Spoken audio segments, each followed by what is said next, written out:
We're heading east along the coast of the Black Sea, with the Caucasus Mountains rising up in the distance. Ahead of us, our first border crossing into the former Soviet Republic of Georgia. Welcome to the Silk Road Adventure.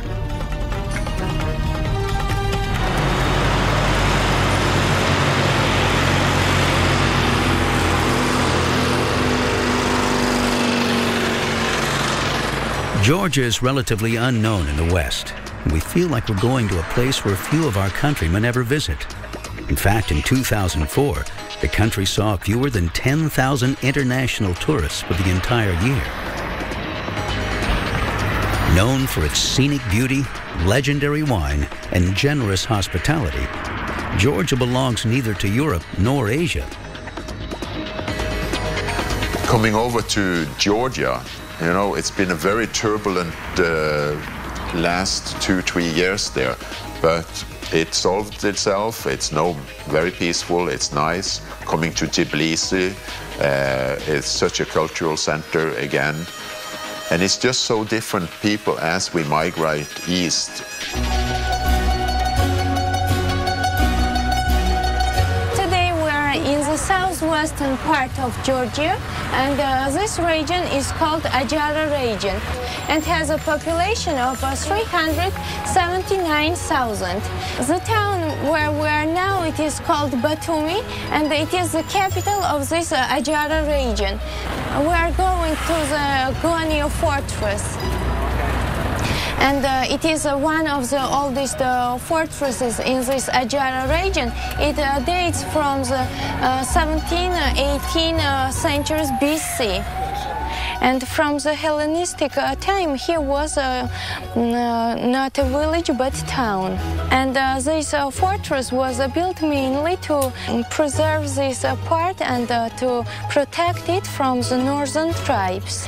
And from 1921, this area was controlled by a Russian army, by Russian troops. Georgia gained its independence in 1991. The crumbling legacy of Soviet involvement is readily apparent in the Black Sea port of Batumi.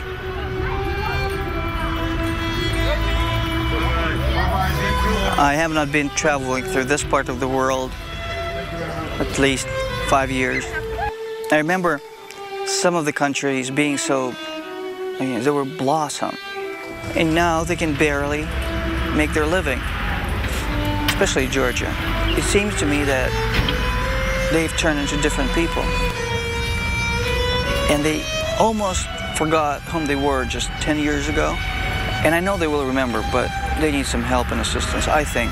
Just for whoever it comes from, but just need to help them to support the countries a little bit more. Well, I was very afraid when I first came into Georgia because I saw all the roads in the cities having potholes and, you know, missing manhole covers and stuff like that. Well, it's a step down on a ladder. It's a little bit of a memory I have from touring Russia and Siberia before. I mean, they really have to start below zero to get over into the hundreds, you know. It's the roads and houses. I don't know if you can save some of the old houses or rip them down. The people trying very hard, and you can see they're friendly enough, and the police help us tremendously. It's not a police state like in the Ukraine. It's nice, but they have to overcome such a hurdle that it is very difficult to do that in a year or two or even in a decade. Until recently, police corruption in Georgia was epidemic.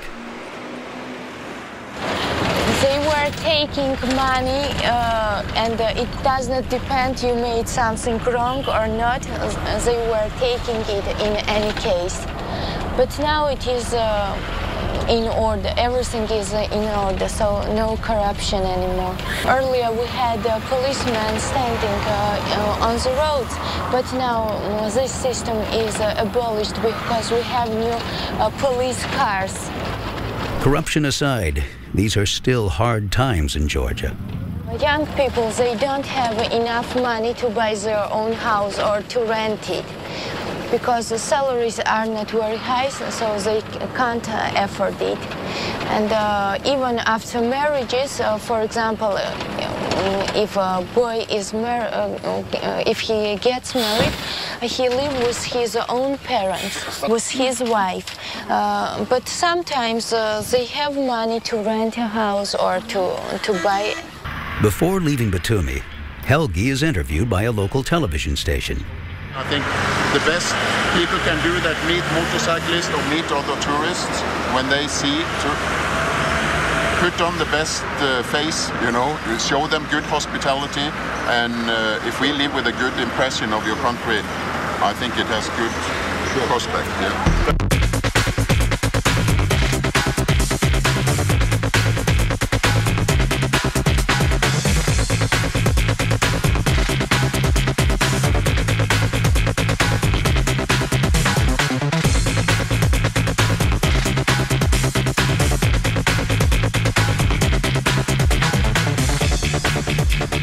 Here in Gori, the birthplace of Joseph Stalin, this is the last remaining statue of the former Soviet ruler. That's just one of many ways of seeing how much things have changed since the breakup of the Soviet Union. In order to make the Stalin Museum on time, I went through a tunnel instead of going over. And when I got through the tunnel to the toll booth, I was trying to get some money out, and the 3 attendants said, "You American?" I said, "Yes, I'm American." They said, "We love American, go through free," and pulled it up, and I went right through.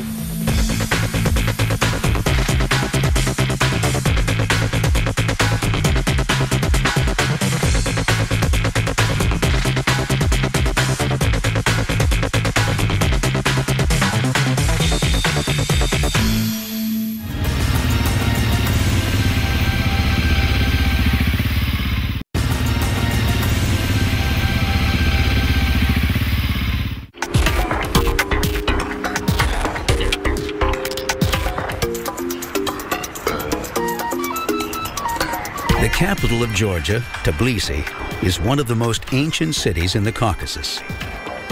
Walking around the city, it's possible to see the intricately carved wooden balconies, which often appear in paintings of the city.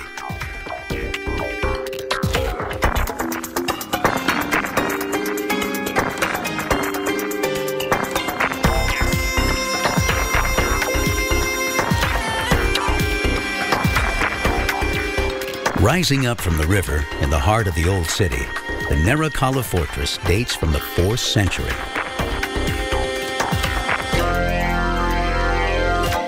Yesterday we were at the fortress, the old city fortress in Tbilisi, and we were climbing around the walls, the old fortress walls, and there's a bell tower on top, and Hans had rung the bell, and there was a local lady, an older lady, I won't say what Hans called her. She was like really irate that we were ringing the bell and was like yelling and screaming at us and really animated about that we shouldn't be doing that. But then as soon as we came down off the wall, she was like wanting money and being nice and gentle and stuff. It's just a really contrast. It was kind of funny. It just made me laugh.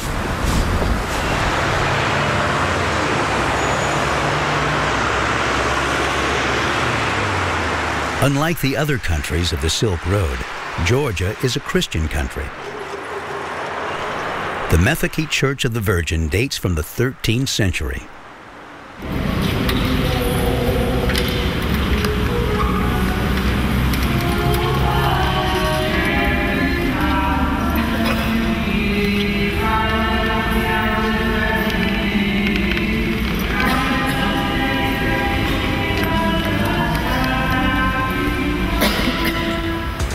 Rustaveli Avenue is the main street of Tbilisi.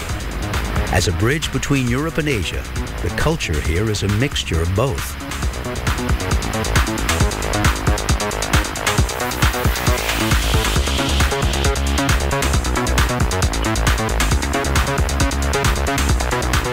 Despite the scarcity of Western tourism in Georgia, one very important American just passed through Tbilisi a few days ago, and evidence of his visit is everywhere in the capital. George Bush's speech in Freedom Square made international headlines when somebody in the crowd threw a grenade at the podium. Fortunately for the president, it didn't go off. Our own reception for the Georgians was an over-the-top display of their legendary hospitality, as we were treated to a royal feast and no small amount of their indigenous wine. Later in the hotel, the journey turns ominous when we hear news of violence in Uzbekistan. Well, we are here in Tbilisi right now, and in Uzbekistan right now there's been an uprising in the southeastern corner in Azerbaijan, and it's very ugly when you look at the news, and I don't want to downplay what's going on, but of course I'm a little nervous that that's going to affect our tour, but because if they close the border to Uzbekistan, even though we are not going to this troubled area, that will be, I really don't know the answer to what the outcome of our tour will be at that point.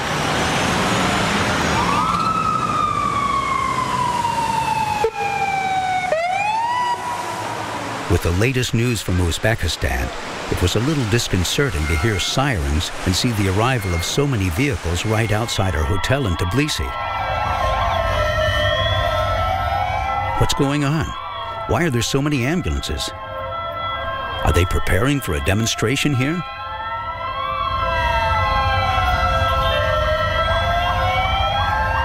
Now that the American delegation has left, it's Moscow's turn to court the favor of Tbilisi and win influence in the capital. These shiny new ambulances are designed to do just that. They're all a gift from Russia, and that they're just a present for Georgia. And I stuck my head in them, and they smell brand new, and they only have like 10 kilometers on them. They're pretty awesome little rigs. I'm trying to figure out how I can get one myself.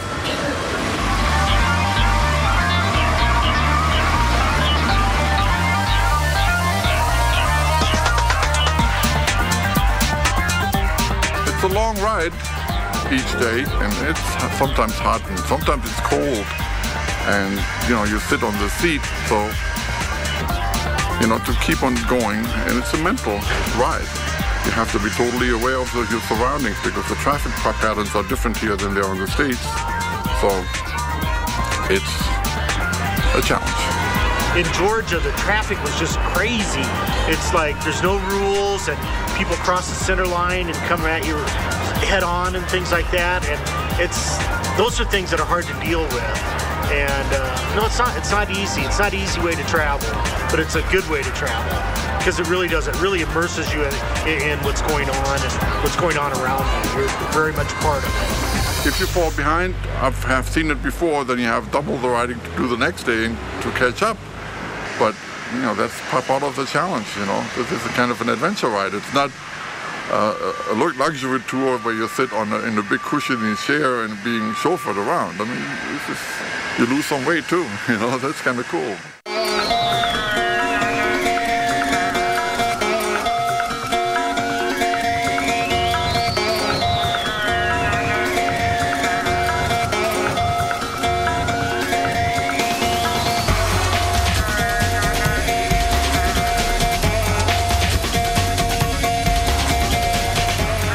Today, but beautiful country, really nice country road, all tree line.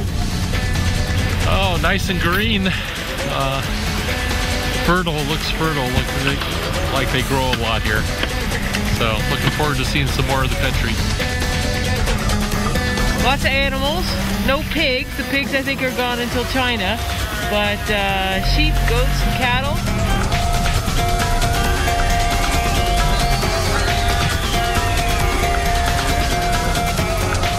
Dogs on the road. They just want to chase you out of away from the livestock. As long as you don't slow down or stop, you're fine. They just want to make sure you keep going.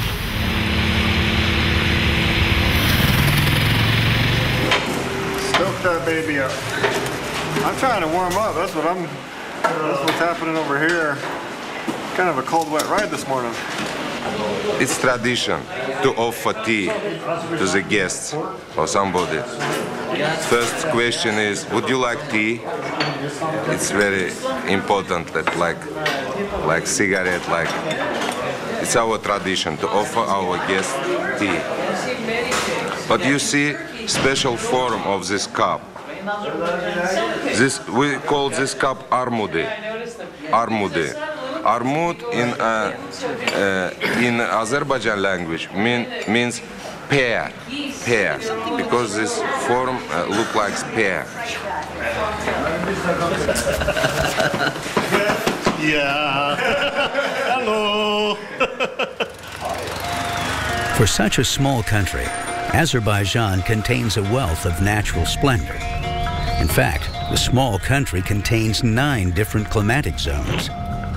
Riding motorcycles over this misty pass is one particularly nerve-wracking way to experience this zone. But what goes up must come down, and we soon arrive at another historic Silk Road caravanserai in the small village of Sheki. One of the remaining links to Sheki's rich past is the stone caravanserai building, one of 5 the city once boasted. This old inn of the Silk Road still accommodates travelers today, with rooms on an upper floor that overlooks an inner courtyard.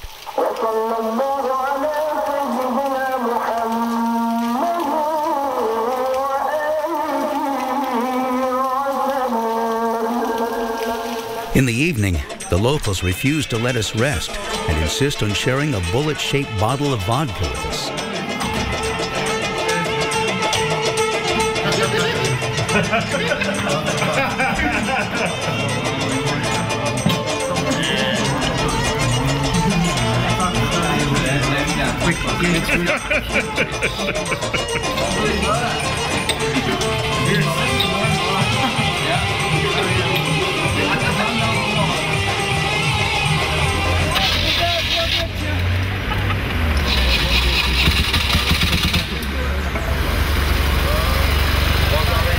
I've been surprised by how friendly people have been.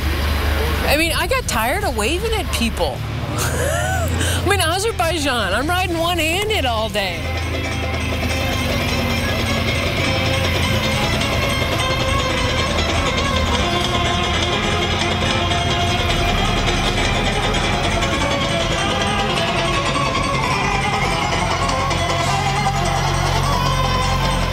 Leaving Sheki behind, we set out for Baku through the foothills of the Caucasus Mountains and a landscape that rapidly becomes a parched desert.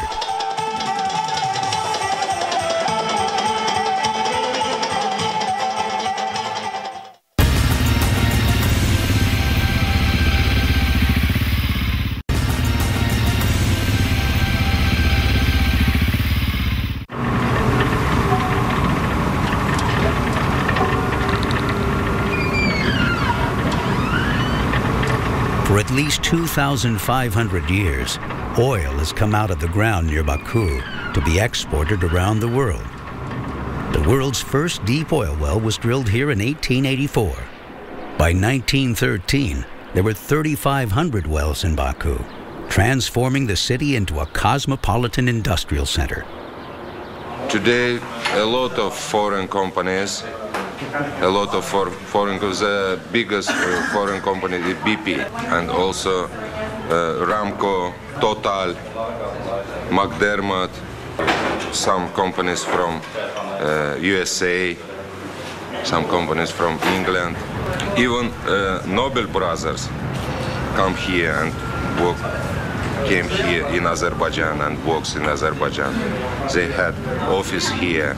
And good business, Nobel brothers, they had good business in Azerbaijan. Just to put it in perspective, at the turn of the 20th century, i.e. 1904 to 1910, this is where the Rothschilds and the Nobels made their fortune in Azerbaijan. And in those days, Baku provided 40% of the world's oil supply. So these BP have just put in a new pipeline that they're busy filling at the moment to take oil from the Caspian out here all the way to the Mediterranean through Georgia and Turkey. 1,600 kilometers of pipeline. It's going to take 4 months to fill this pipeline. 10 million barrels of oil. So is it going to be important for Azerbaijan, this new oil? The answer to that is yes. Is the country going to change? Yes. Are the people good? Yeah, the people are friendly. They're going to reap the benefit of the oil, which is good, Azerbaijan enjoys a premier position on the shores of the Caspian Sea. Its past, like that of neighboring Georgia and Armenia, has been a turbulent one. Various khanates ruled these lands prior to the 19th century. Russians and the Soviets dominated the region until Azerbaijan declared itself an independent nation in 1991.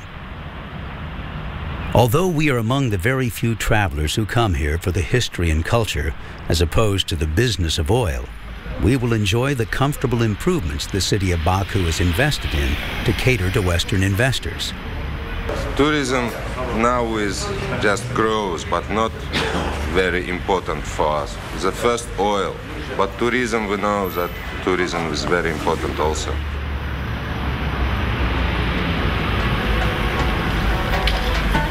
This is the oldest part of the city, dating back to medieval times. Narrow, curving streets are surmounted by a high rock wall from the 12th century.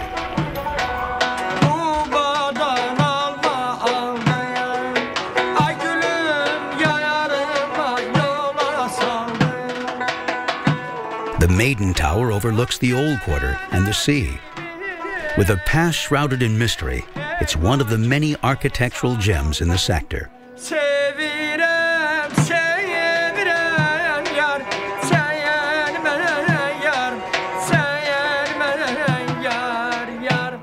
Completing the first leg of our journey is cause for celebration, and a couple of local GS riders join us for dinner. Ben and Phyllis have been living in Baku for several years. I love it here. It's not like real life somehow. You don't have all the same problems and responsibilities you have at home. It's just like one big party, actually. Ben's working, I'm not working, so for me it's like really nice. There's quite a big expat community, and we've got lots of friends here. There's a lot of good Western-style restaurants, so you can eat Azerbaijan food or you can eat Greek, Indian, Thai food. There's a restaurant, every nationality food you can eat. We've got friends from all over the world. Here there's no problem. The people are friendly. I'm sure you found in Turkey everybody was friendly. Georgia, people were friendly. Well, at the moment probably your only problem might be Uzbekistan. But I'm sure you'll cope with that, We'll find a way around if necessary.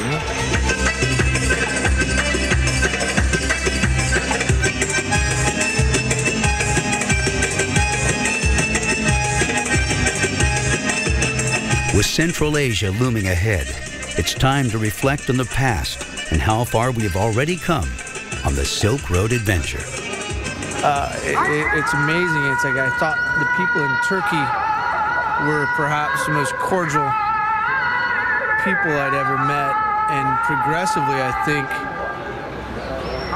they've become even nicer, and not maybe immediately.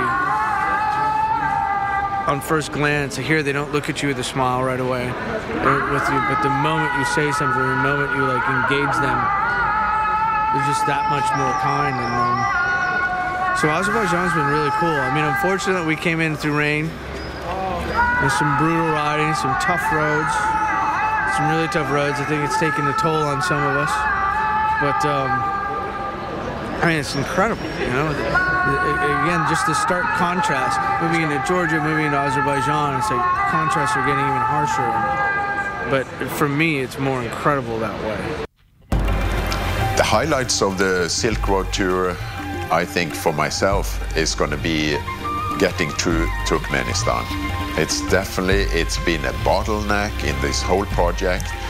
We have even had one of our participants rejected this year to go through Turkmenistan, so we have to fly him around, and our backup driver will take the bike. But it's all these uncertainties in a GlobeRiders tour that makes it unique. I don't know of anybody doing the entire Silk Road in 53 days on motorcycles except GlobeRiders. So I think it's evident as you go on this adventure that you are kind of charting a new path for the last 50 years or so. It just hasn't been that much travel all the way through here.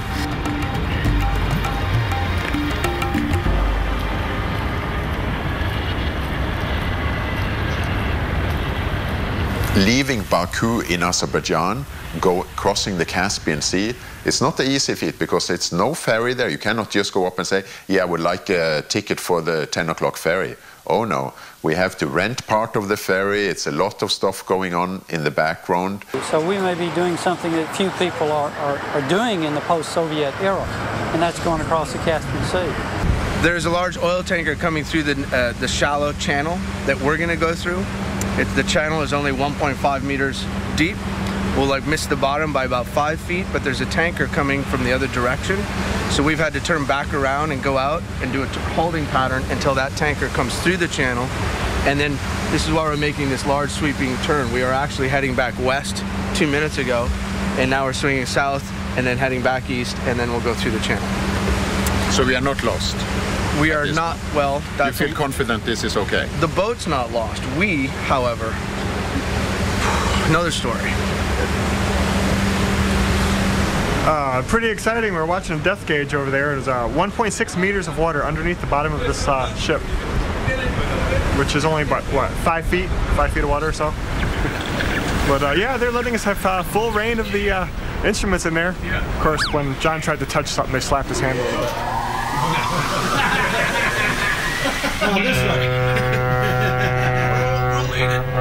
Great fun. One of them even speaks a little bit of English, which is kind of nice.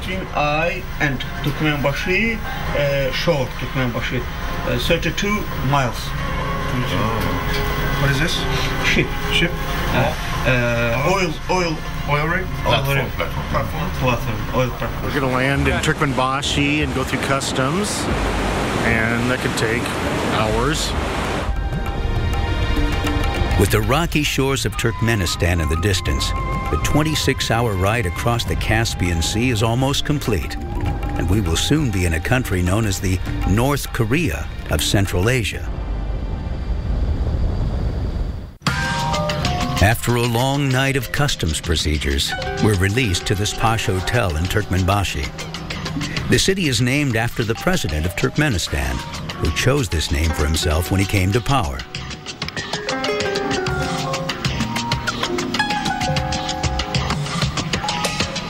Leaving the plush air-conditioned hotel for the searing heat of the desert, we head out for our first day of riding in Central Asia.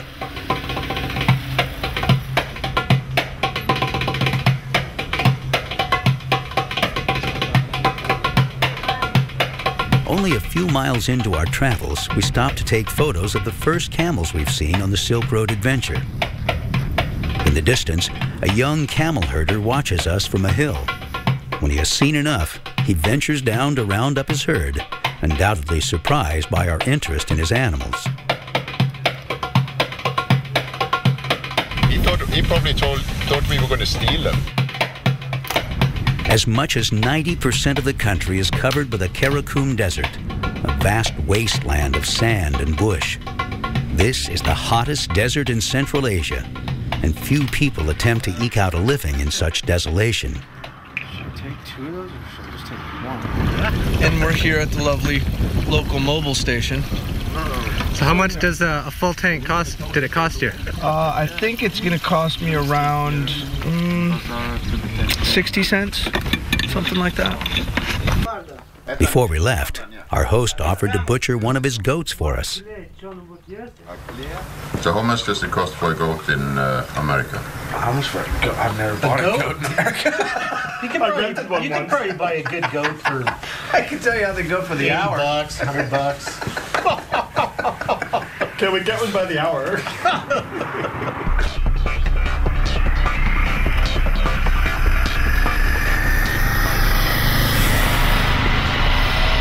You know, the physicality-wise, and just enduring, sore backs, or the first few weeks, my throttle hand, arm was getting really cramped up. That stuff you just endure. You know, it's funny. It's like there'll be times where I'll be riding, and you know that there's something like, wrong, or something's like you just slept on your back wrong, or something. You just forget about it. You just endure it and deal with it. And I think the breed of people that we are is like, that's what you do. Like if you've got a big cut on your foot and it hurts like you're gonna start riding, and you just gotta ride anyhow. Who cares?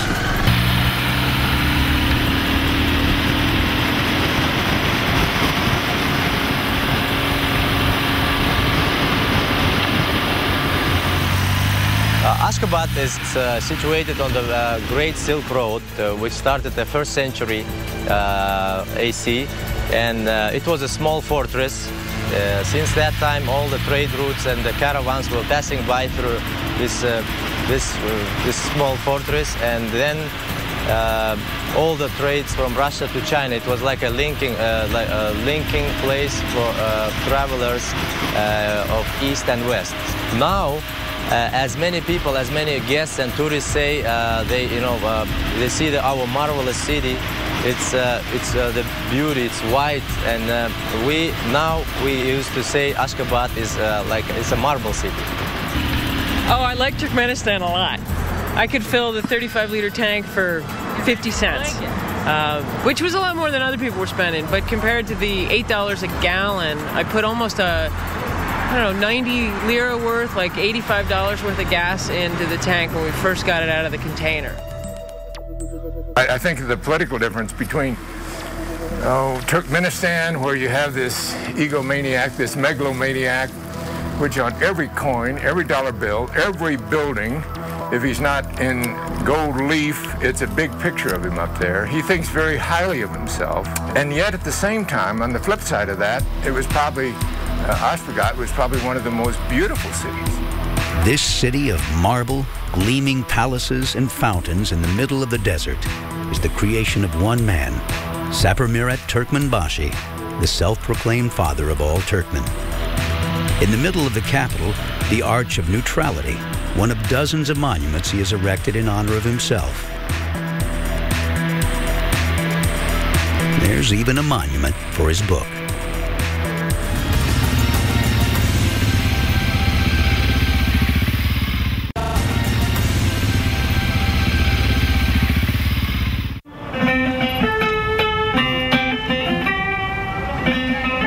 We get an early start today to experience the Oriental Bazaar, one of the most vibrant and largest open markets in Central Asia. One thing is which Ashgabat is very different, and distinct, is Ashgabat has a big outside Sunday market. We call it push market because of people. It's very crowded. It's very big. Now it has sections, so you can find their animal section, so where the livestock, poultry, camels and cows and are displayed, so for the sale. And there is another section called the carpet and ethnographic section. So there you can find everything from the carpet, from the carpets to other pieces of art, of national art made in Turkmenistan. And we, beside this, the market now, these days, recently, the market works, even 3 days a week, Thursday, Saturday, Sunday, so it's not far from the city. It's like a half-an-hour drive, and there's a good parking lot, so people have opportunity there to bring their goods and products, and like from the outside of the country, from the rural, and there is a good facility for them to sell it. And for your information, in agriculture we have practically no taxes from the government side. It's open, and it's made to make the private sector to develop. So local farmers living on the skirts of a city, they bring their goods and they pay only for the seed where they sit. It's like 5,000 manats per seed per day. It's $1 by the state rate.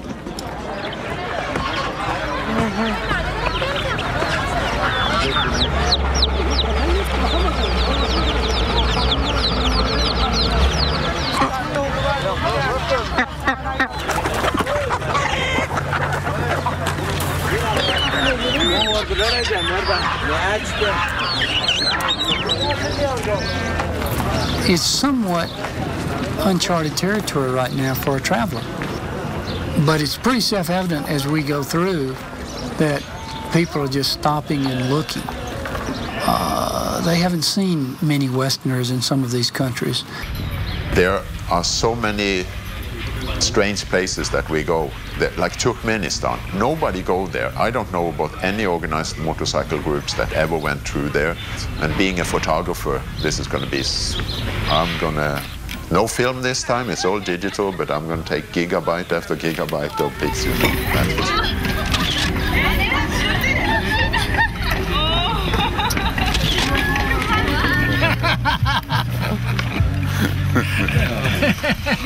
Хорошо. Спасибо. Ni reden ты?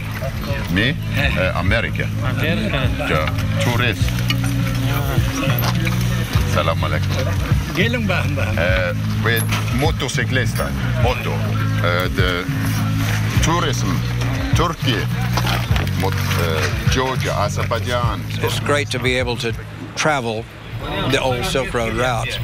But I think the biggest part of it for me was being able to travel through countries that are new, and you don't understand these countries. You don't know anything about them really, so you get a first-hand look at a new country, and they're changing so rapidly.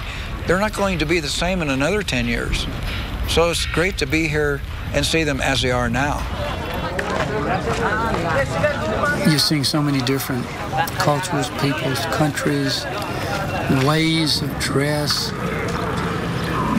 So I think it's evident as you go on this adventure that you are kind of charting a new path for the last 50 years or so. It just hasn't been that much travel all the way through here.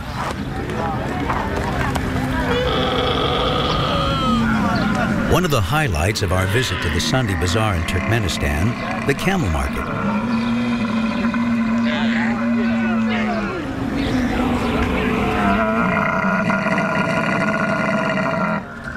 For centuries, camels have been the beasts of burden on the Great Silk Road. They're still used in Turkmenistan for their labor, food, and milk. And every week, families from the surrounding region come here to buy and sell camels. Wheeling and dealing to get the best price is standard practice here, just like any other purchase in this international bazaar. Sometimes the hardest part is simply getting the camels home.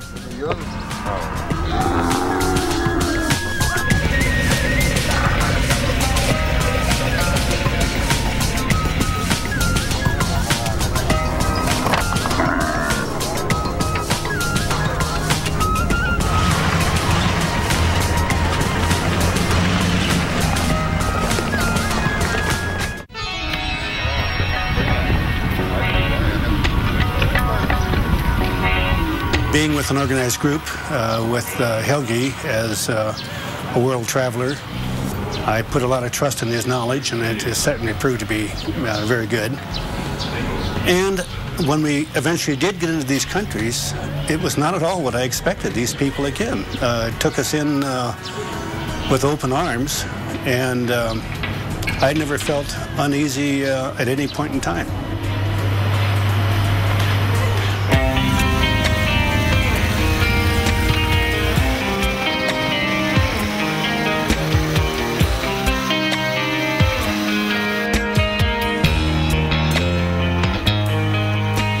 Our guidebook mentions the large lizards in the Karakum, also known as desert or land crocodiles, and we're hoping to see one on the road today. And that's exactly where we found it. Did you see a picture of it in the book? Yeah, they said it looked like it was real flat. Yeah, and it had guts hanging out.